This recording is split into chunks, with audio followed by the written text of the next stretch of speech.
Halo semuanya, perkenalkan nama aku Laswi Maudano dari SMA Negeri Sumatera Selatan, Provinsi Sumatera Selatan. Nah, kali ini aku bakal meresensi buku lagi dengan judul buku 99 Perbedaan Kebiasaan Miliarder versus Orang Biasa. Nah, kalian sempat mikir gak sih kayak kenapa orang-orang bisa jadi miliarder sementara yang lainnya itu hanya jadi orang-orang biasa? Apakah itu karena nasib, karena kerja keras, atau karena keberuntungan? Nah, buku ini bakal menjawab pertanyaan-pertanyaan kita, dan buku ini tuh bukan cuma sekedar menjadi motivasi tapi juga cerminan dalam kehidupan kita sehari-hari. Nah, di dalam buku ini tuh sebenarnya bukan cuma tentang materi, bukan cuma tentang bagaimana kita cara mengelola uang, tapi di dalam buku ini ternyata diajarkan bagaimana seorang miliarder dan juga seorang orang biasa itu tuh bisa punya kebiasaan di dalam hidupnya, punya cara berpikir dan memandang kehidupannya di masa depan. Jadi contohnya gini, orang biasa itu terkadang hanya berfokus gimana caranya hemat, gimana caranya menekan pemasukan biar gak boros, terus gimana caranya mereka tuh bisa hemat uang. Tapi kalau miliarder itu tuh mereka berpikiran bukan tentang bagaimana caranya mereka menghemat, tapi bagaimana caranya mereka mengembangkan aset-aset yang mereka punya biar modalnya tuh semakin banyak, keuntungannya semakin banyak. Jadi biasanya mostly orang biasa itu hanya berfokus kepada hasil, sementara orang-orang miliarder itu fokus dengan proses dan juga bagaimana awal mula uang itu bisa dikembangkan. Terus soal waktu, jadi di buku ini tuh bener-bener banyak banget yang aku baca itu tuh mengenai ternyata orang biasa itu tuh nggak bisa manage waktu sebagus para miliarder. Jadi misalnya nih gini, contoh kalau orang biasa itu tuh mereka tuh masih suka membuat waktu mereka tuh sia-sia, memakai waktu mereka tuh sesuka hati mereka, scroll TikTok, buka WA, scroll hal-hal yang nggak jelas, buka Shopee, check out dan lain-lain. Sementara para miliarder itu tuh berani untuk ngomong enggak terhadap sesuatu yang bukan tujuan mereka, terhadap sesuatu yang menurut mereka tuh enggak satu visi dan misi. Jadi mereka berani menolak untuk enggak melakukan hal tersebut. Dan di dalam buku ini tuh bukan cuma sekedar tentang cara hidup dan kebiasaan, tapi benar-benar mendeskripsikan mentalitas perbedaan di antara keduanya. Ternyata mentalitas orang kaya itu orang miskin itu mentalitasnya, maksudnya bukan orang miskin, orang biasa itu mentalitasnya mereka takut dengan kegagalan, mereka takut mereka nanti begini begitu. Tapi kalau orang yang miliarder, mereka tuh membuat kegagalan itu sebagai proses belajar. Mereka merasa bahwa ternyata saya gagal, banyak hal yang harus saya perbaiki. Sementara para orang biasa itu tuh kayak sudah mulai takut duluan sebelum mencoba. Sementara para miliarder, mereka berani untuk mencoba dan mereka berani untuk mengambil resiko dengan apa yang akan terjadi selanjutnya.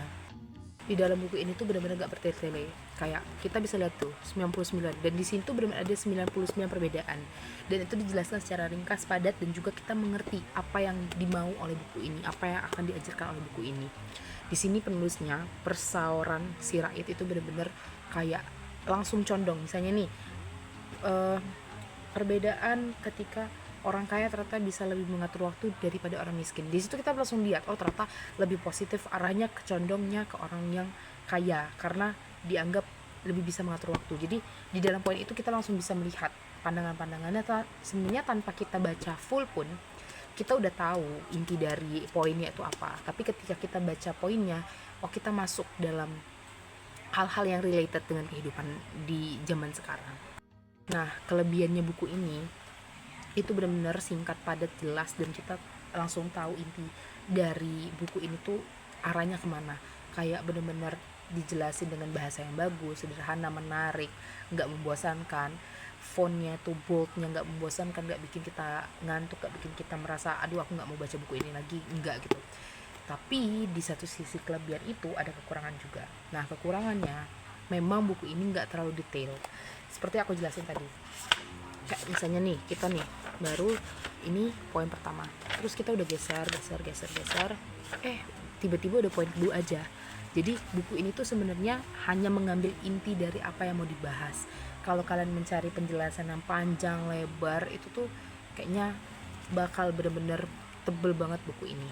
Jadi makanya penulis itu cuma nulis intinya aja. Jadi buku ini tuh lebih cocok ke orang-orang yang mau baca cepet paham, cepet ngerti. Ini cocok banget buat orang-orang kayak gitu. Tapi kalau kalian tipe orang yang bacanya itu kayak harus kalian maknai dulu, harus kalian logikan dulu, harus kalian ini segala macam, kayaknya buku ini kurang cocok karena iya isinya tuh singkat padat dan jelas aja.